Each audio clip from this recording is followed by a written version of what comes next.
Hi friends, I am Anita. ఈరోజు like ఫ్రాక్షన్స్లో some examples తెలుసుకుందాం. ఇక్కడ లైక్ ఫ్రాక్షన్స్ అంటేనే సేమ్ డినామినేటర్ ఉండాలి, న్యూమరేటర్ ఒకటి డిఫరెంట్గా ఉండాలి. ఇక్కడ సేమ్ డినామినేటర్ ఉంది కాబట్టి పైన ఓన్లీ న్యూమరేటర్స్ మాత్రమే యాడ్ చేసుకోవాలి. సో 2 + 4/7 2 + 4 ఎంత? 6/7. This is the answer. ఇక్కడ కూడా సేమ్ అలాగే ఉంది కదా, ఇది కూడా లైక్ ఫ్రాక్షనే. సో 8 వస్తుంది నార్మల్గానే. పైన న్యూమరేటర్స్ ఓన్లీ యాడ్ చేసుకోవాలి. 1 + 2 = 3. 3/8. ఇక్కడ సేమ్ ఉంటే 16 అలాగే వస్తుంది. 5 + 8 = 13/16. తర్వాత 9. 1 + 2 3/9. మనం ఒకవేళ క్యాన్సిలేషన్ అయినా చేసుకోవచ్చు వీలైతే, లేకపోతే అలాగైనా పెట్టచ్చు. 17. 5 + 6 = 11/17. తర్వాత 5. 1 + 1 = 2/5. ఇక్కడ 3 ఉన్నాయని ఎలాగా అనుకోవద్దండి. సేమ్ 3 ఉన్నా కూడా సేమ్ డినామినేటరే ఉంది కదా, న్యూమరేటర్ ఒకటి డిఫరెంట్గా ఉంది కాబట్టి డినామినేటర్ అలాగే వస్తుంది మనకి. న్యూమరేటర్స్ మాత్రం యాడ్ చేయాలి. 2 + 3 + 1. సో 6/10 అవుతుంది.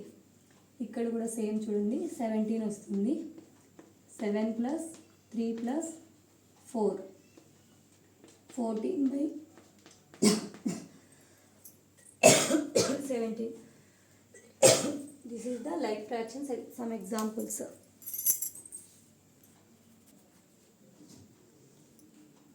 First adding of like fractions గురించి తెలుసుకుందాం. ఇప్పుడు సబ్ట్రాక్షన్ ఆఫ్ లైక్ ఫ్రాక్షన్స్ గురించి తెలుసుకుందాం. సో 6/7 - 2/7 ఇచ్చారు మనకి. డినామినేటర్లో సేమ్ అలాగే పెట్టుకోవాలి. సేమ్ లైక్ ఫ్రాక్షన్స్లో డినామినేటర్ ఎప్పుడు సేమ్గా ఉంటుందో తెలుసుకున్నాం కదా. సో కాబట్టి డినామినేటర్లో 7 అనేది అలాగే పెట్టుకోవాలి. తర్వాత 6 - 2. 6 - 2 ఎంత? 4 అవుతుంది. 4/7.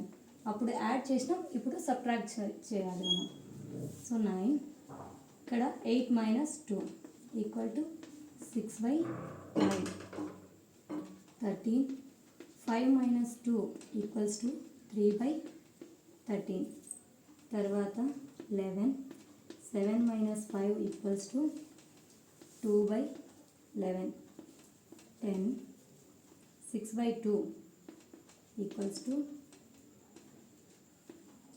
4/10. 12. 8 - 2 = 8 - 2 ఎంత? 6. 6/12. మనం దీనిని క్యాన్సిలేషన్ అయినా చేసుకోవచ్చు, ఇలాగైనా పెట్టుకోవచ్చు. సింప్లిఫికేషన్ ఎక్కువ చేయాలనుకుంటే అలాగైనా చేయొచ్చు. So 5 - 1 = 4/9. 7. 3 - 2 1/7. This is the subtraction of like fractions. So నా వీడియోస్ మీకు నచ్చినట్లయితే లైక్ చేసి, షేర్ చేసి, సబ్స్క్రైబ్ చేయండి.